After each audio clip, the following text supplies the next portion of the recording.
Okay, welcome everybody to our next presentation. This week we're going to be looking at the sign of Keshet.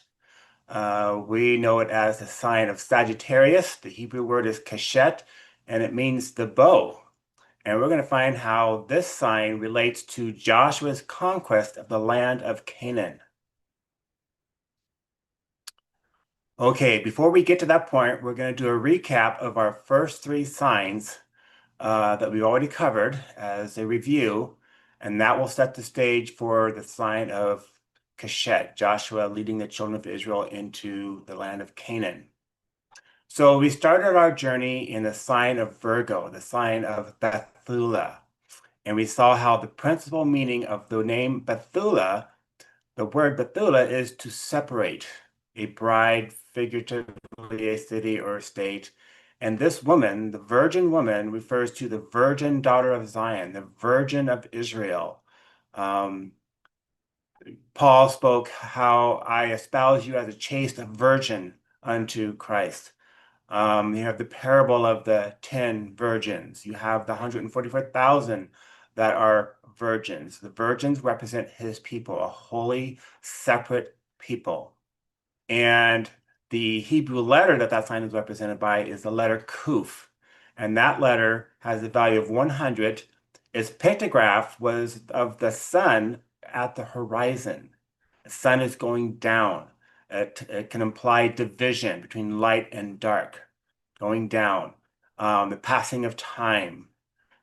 And the first place we come to where we see the word sun in scripture, so this is utilizing the law of first mention. I use that a lot, especially when dealing with biblical symbolism. I look for the very first instance where that symbol is used. And the first time we see the sun, the S-U-N, mentioned in scripture, it relates to, it takes you back to the sign or to the time of Abraham. When the sun was going down, he had a vision. He was shown his people going down into a dark land. He saw a horror of great darkness. The sun is going down, just as the children of Israel or the seed of Abraham would go down into Egypt, into the dark land. And so that's the first time you see that sun mentioned is when it's going down, and Abraham has that vision. And all throughout the stories of the early patriarchs, there is this separation that continually takes place. Abraham was called to separate himself, to get thee out of Babylonia. He was in the land of Ur of the Chaldees in Babylon, and he was called to come out of Babylon, to separate himself from Babylon, from his kinsmen and from his family, and to a land that he would show him. And so you have this beginning of this separation. Yahuwah is separating his people now. He's selecting his bride. The first virgin, by the way, mentioned in scripture relates to is not Sarah, Abraham's wife, but it was Rebekah, who was the mother of Jacob, who had his name changed to Israel. And so the first virgin mentioned in scripture is the mother of Israel. And so, in a broader sense, that's who this sign represents. It's the mother of Israel. It represents Israel as a whole in totality. This is Israel. And Israel was a spiritual name that was given to Jacob when he wrestled with the angel and he overcame. Therefore, his name was called Israel. And so he was given that name because he wrestled and he overcame. And that's the promise given to all those, especially the seven letters in Revelation 2 and 3, to the different assemblies. To him that overcometh will I grant to sit with me on my throne, and I will give him a white stone. And all these promises are given to those who endure unto the end, to those who overcome. Those are his people. That's Israel. And that's who this woman represents on a broader scale. But it has many different applications. You can also relate this to, in New Testament times, it can relate to Yahusha, who was, of course, born of a virgin. And there's indications, if we look at our picture to the left, you have the mother and child. This was the child that she gave birth to. And of course, that was her son. That was Yahusha. And then you have Let's see, what else can I point out? Yeah, that's a, oh, oh, notice also the tribe that's associated with this sign is Naphtali, which means to wrestle, to overcome, to prevail. So that's the exact meaning. That's the implication of what a virgin is. One who or who is Israel, that is, one who wrestles, one who overcomes, and one who prevails. So that's interesting. And so this first sign of Bethula relates to the development of the bride, I like to say. This is the development of the bride, beginning with Abraham's call to separate himself and then going into the land of Egypt, where they are multiplied, and then they are brought to our next sign, they are brought to Mount Sinai. And Mount Sinai, the giving of the law, that's signified by the scales or the balances. That's a very well-known symbol for the law, are the balances here. And look at the Hebrew meaning. So the Hebrew name is Maznaim, and it means to weigh, to test, to prove, yoke, and to hear. And so these words are, this definition for Maznaim is very important as well, because you remember in Exodus 16 where the falling of the manna, and but there was a man that went out and gathered sticks on the or it was what was it, gathering manna on the seventh day, and there was none. And he says, I come to prove you whether you will walk in my law or not. So they're being proved. Um, you have the Hebrew letter that this sign is represented by, which is the letter Hey. Hey is pictographically, it was a man with his hands raised up. He's trying to get your attention. And that's the Israel, their attention was certainly gotten when they got to Mount Sinai. And the Most High revealed himself in flaming fire and angels and the sound of a trumpet exceedingly loud. I mean, it was, if ever there was a hey, that was a hey right there because he definitely got their attention. It also means to behold, to reveal something. And the number is significant in this sign. The value of Hay is 5. And 5 is very significant in the story of the children of Israel because when they came out, now this is when the development of the bride has been fully developed. Now they're coming out. And the scriptures record that they came out in ranks or divisions of 5. And there's our letter, 5. Incidentally, the 100 back in Virgo, Abraham was 100 years old when the promised seed was given, when Isaac was born. He was 100. And so these letters, their values and their meanings are very, very significant when you relate them to these different time periods sequentially in Israel's history. I mean, Elohim is such an Elohim of order. And you see this. It's not just random all over the place picking out different stories that these constellations relate to. There is a very specific sequence and order, one following after the other, and they're all relating to different time periods in Israel's history. And then after the giving of the law, they were to go into the promised land. Joshua sent the 10 spies, of course, you know the story, and or 12 spies, and 10 of them brought back a false report. Only Joshua and Caleb were courageous and says, we are more than able to take this land. But the 10, they brought back an evil report. They saw the giants and they refused to go in. And so as a result, where did they go? They had to go back into the wilderness with scorpions and serpents that bit the people. And in this sign of Scorpio, looking to your left, you see some of the minor constellations. Now, the scorpion is grasping hold of the scales, of the balances. That is very, very significant. It's because scorpions is a symbol of rebellion. It's if you were to look up into the sky with your telescope or even with your naked eyes, you could see that this constellation in the southern skies is there are 13 stars. You can count them with your naked eye. You can count the 13 stars that outline this constellation. And again, utilizing the law of first mention, the first time you read the number 13, it's in, I think it's Genesis 9 or thereabouts. I forget the exact reference. But there were 5 kings that served the king of Elam, I think it was. But in the 13th year, they rebelled.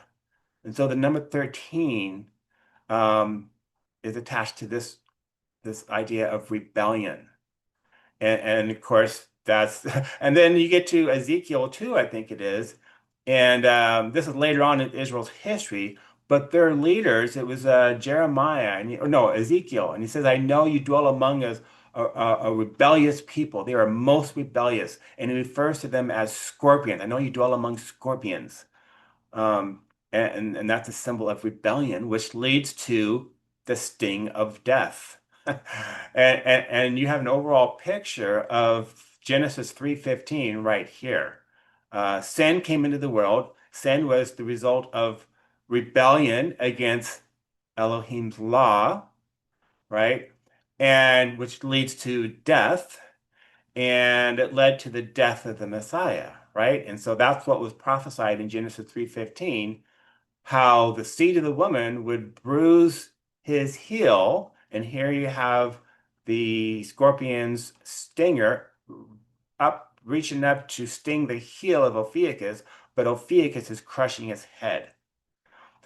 So he's putting down the rebellion, and he's also paying with his life, the price for sin. So he's taking the sting of the scorpion, the sting of death upon himself. And you also see this in Hercules, just above Hercules, I mean, just above Ophiuchus, which is also one of the minor constellations in Scorpio. And here you have a man with well, it's drawn as a club, but it could just as easily be a rod.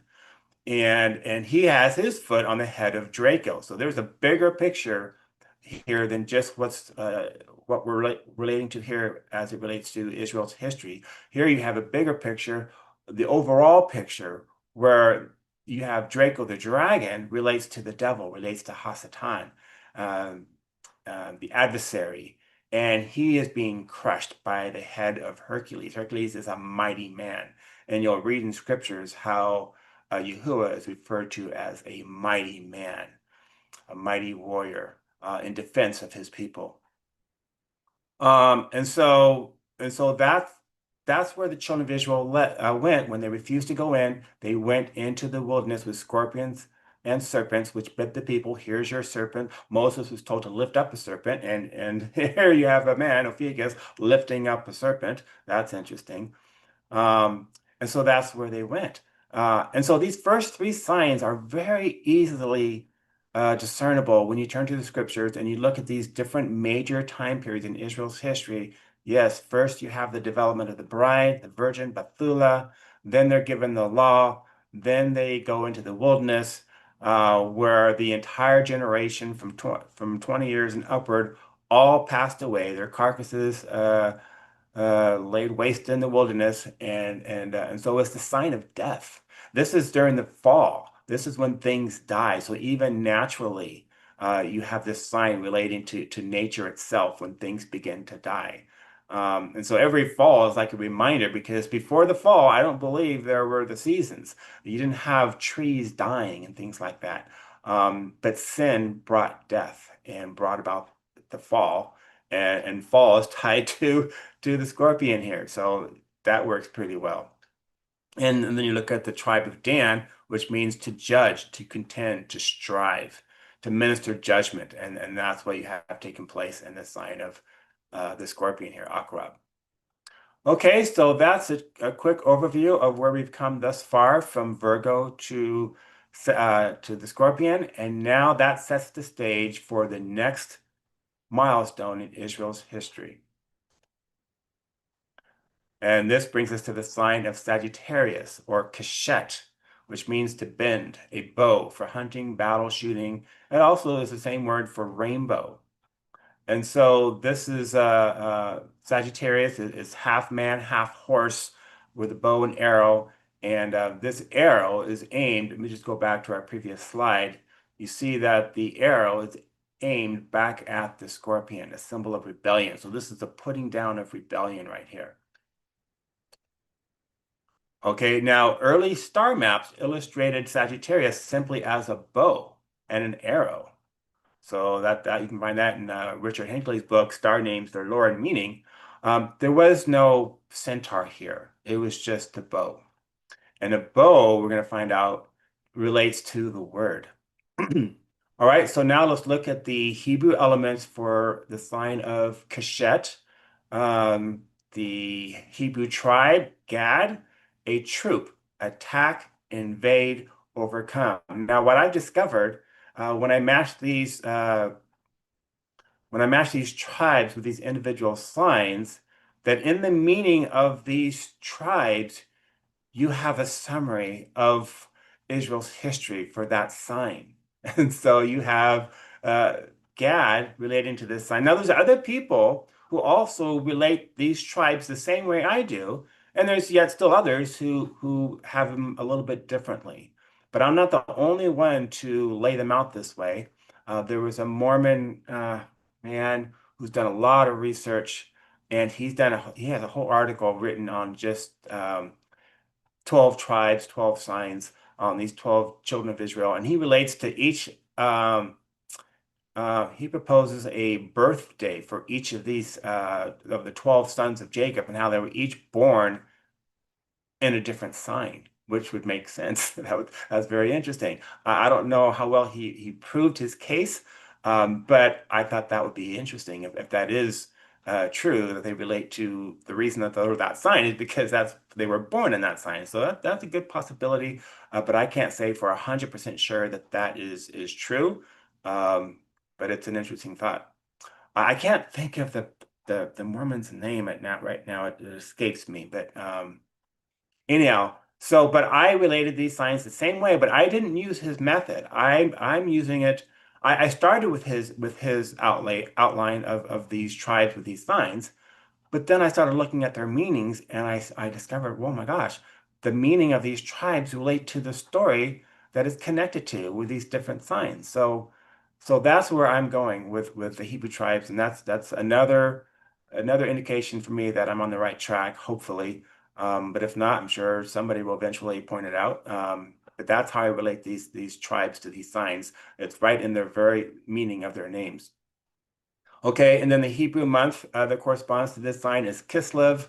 This is November, December, which means confidence, hope, and trust, courage, and security. And you'll recall the words that were spoken to Joshua, be of great courage, right? When you go and take the land, because I will be with you, right? And so he was full of confidence, full of courage. And in fact, when they went in the first time, it was Joshua and Caleb that had that confidence and that hope and they trust and courage that they could overcome the giants that were in them. Okay, so now let's look at the letter, the all-important Hebrew letter that this sign corresponds with. Now, there are 22 letters in the Hebrew alphabet, however, of those 22, there are 12 single or simple letters. They're written only one way, no matter where it is occurs in the Hebrew word. It's only written that one way.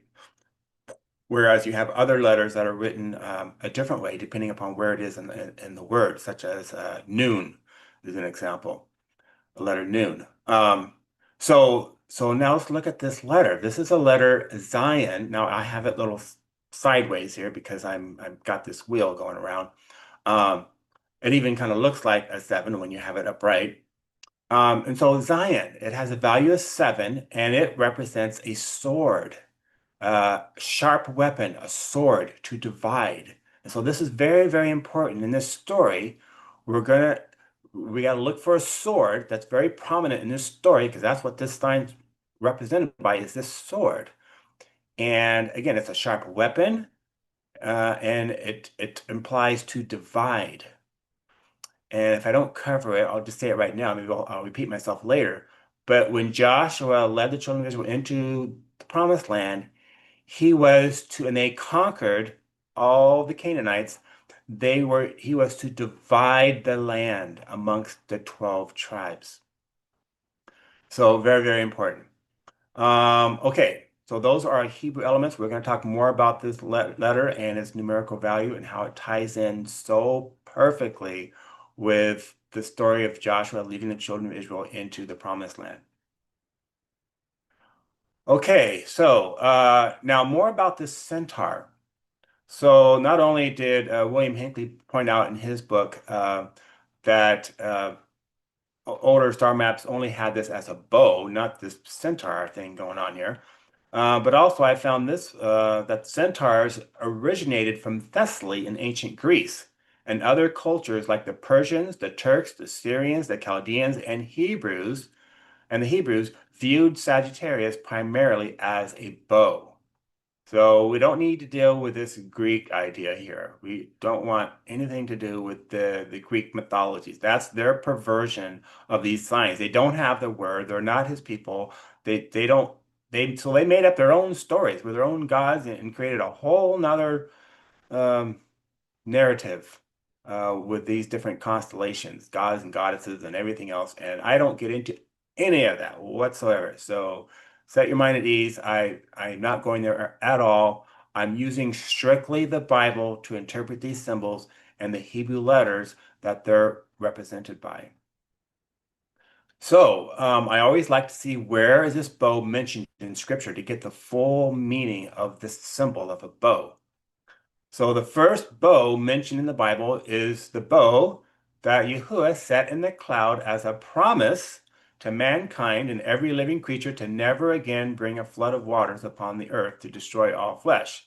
He had given his word. So that was a promise. He gave his word that he would never flood the earth again with water. And that was a bow. So a bow relates to a promise, just as this story relates to the children of Israel going into the promised land that was promised to Abraham and Isaac and Jacob.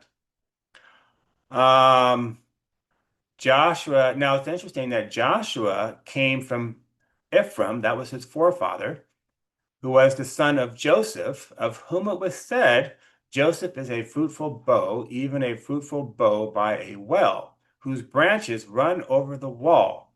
The archers have sorely grieved him and shot at him and hated him. But his bow, there you go, abode in strength, and the arms of his hands were made strong by the hands of the mighty Elohim of Jacob, Yaakov. Call together the archers against Babylon, all you that bend the bow.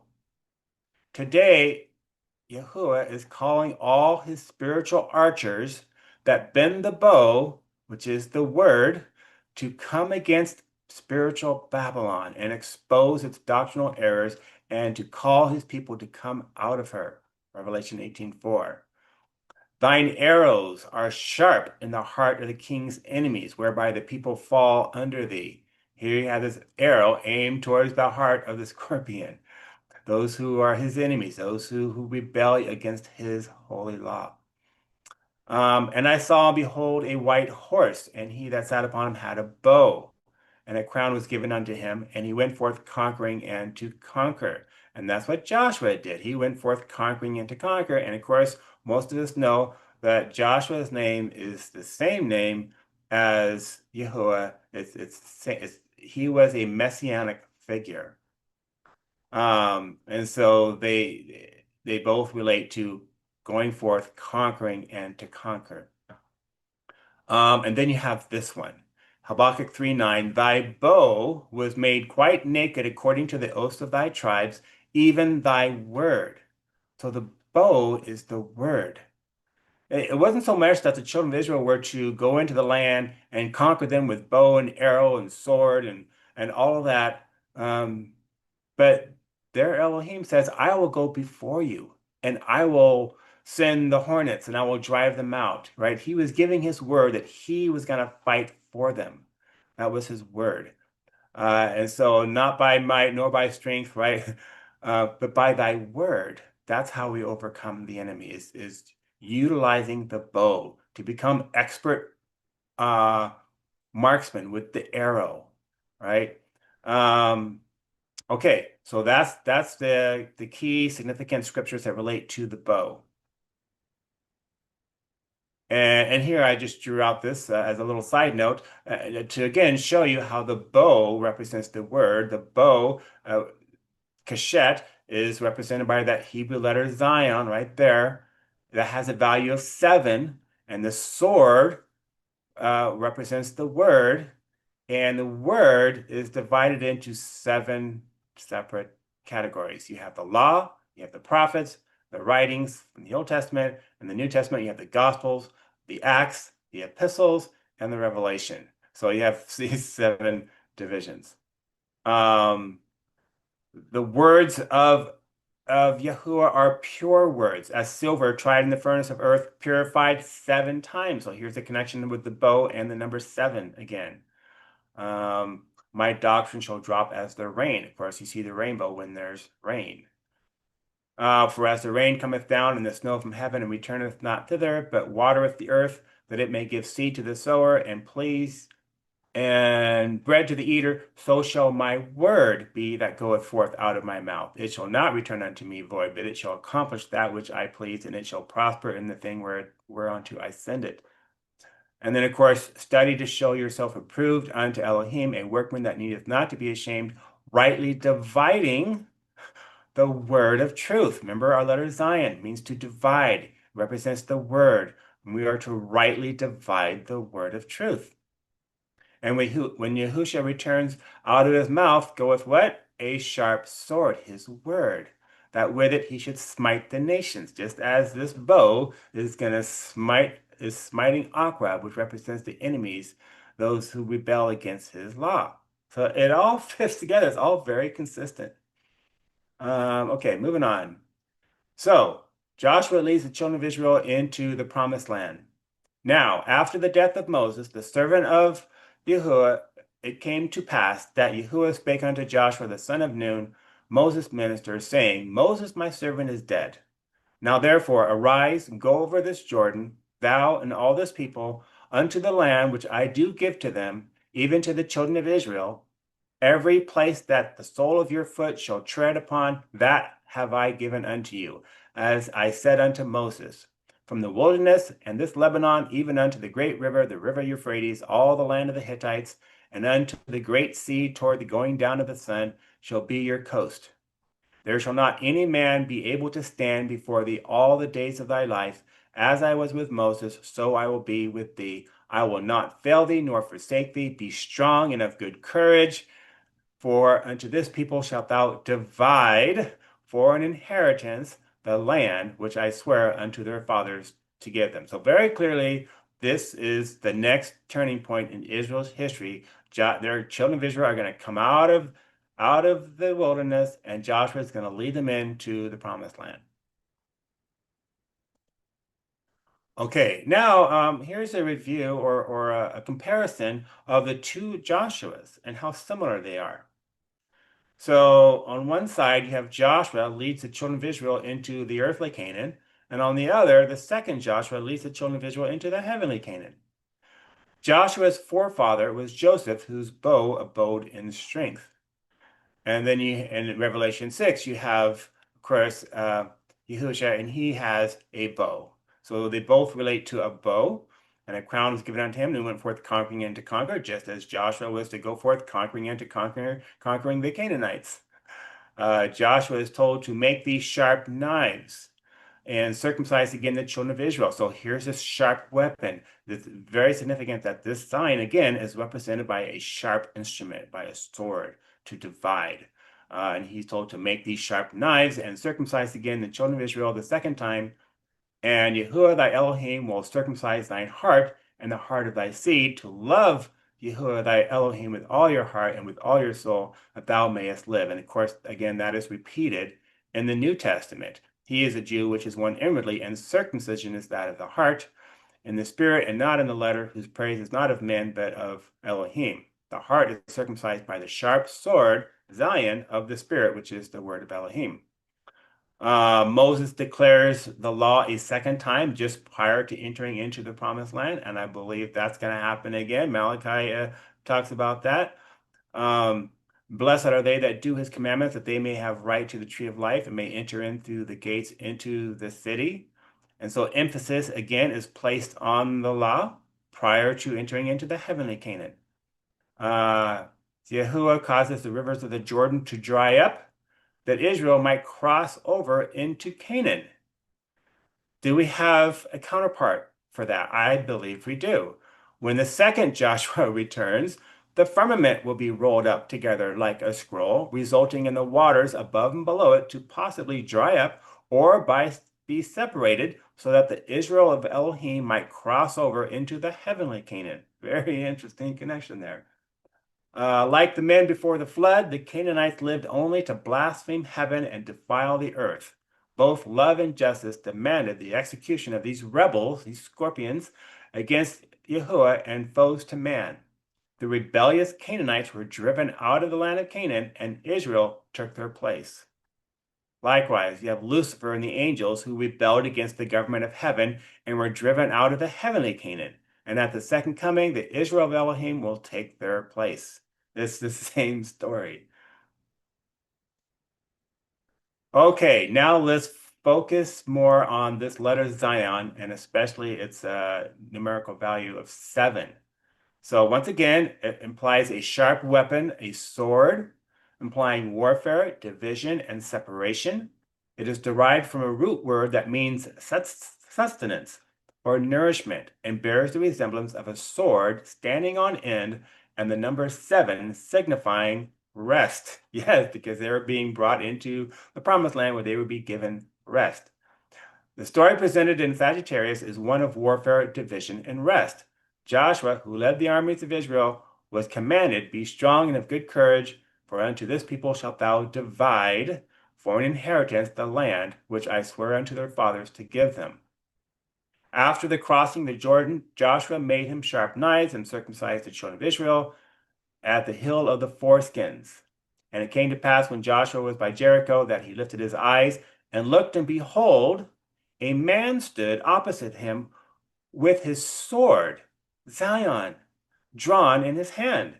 And Joshua went to him and he said unto him, "Are you for us, or are you for our adversaries?"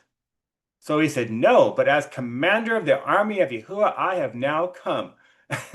And that just gave me goosebumps again. Every time I come across this, it's like, this is too perfect. So right at the onset, right at the very beginning of Joshua going forth, leading his armies of the children of Israel into the promised land, what's the first thing he encounters? A man with a sword drawn, Zion. So there you go, right there. The letter tells you the beginning point of this next milestone in Israel's history. It's the sword. It's the commander of the army of Yahuwah that has his sword drawn to go and fight their battles for them. Now, the number 7 is so intricately connected with this story. So Joshua was instructed, it says, "And 7 priests shall bear before the ark 7 trumpets." So 7 priests bear before the ark 7 trumpets of ram's horns. "And the 7th day you shall compass the city 7 times, and the priest shall blow with the trumpets." So the people shouted when the priest blew with the trumpets. And it came to pass when the people heard the sound of the trumpet, and the people shouted with a great shout, that the wall fell down, so that the people went up into the city, every man straight before him, and they took the city. This is your very first battle. And you see this number 7, 7 priests, 7 trumpets, 7th day, 7 times, right? How perfect is that? That's too perfect. It took Joshua 7 years to overthrow 7 nations in the land: the Canaanites, the Hittites, the Hivites, the Perizzites, the Girgashites, the Amorites, and the Jebusites. 7. It was 7 years after their entrance into the promised land that the sacred tabernacle was permanently set up at Shiloh, and the land was divided among the tribes and given rest from their enemies. I mean, this letter tells you the story. It tells you the whole story, just that letter and its value. It will be in the 7th millennium when the second Joshua will lead his people into the heavenly Canaan and give them rest from their enemies round about. After the land had been subdued by Joshua, we read that there remained among the children of Israel 7 tribes which had not yet received their inheritance. That was divided into 7 parts. So you can't get away from this number. It's everywhere in this story. And of course, here you had the manna falling in the wilderness and then being led to a land flowing with milk and honey. The letter Zion is also connected to food and to sustenance. On the day that the children of Israel crossed over the Jordan River into the land of Canaan is the day that the manna ceased to fall from heaven, which sustained the children of Israel for 40 long years in the wilderness. It was on this day that they began to partake of the fruit of the land, described as a land flowing with milk and honey. Zayin is the first letter of the word zakur, to remember. This was one of the two basic requirements of the Sabbath, the Shabbat, to remember the Shabbat, to keep it holy. It's so perfect.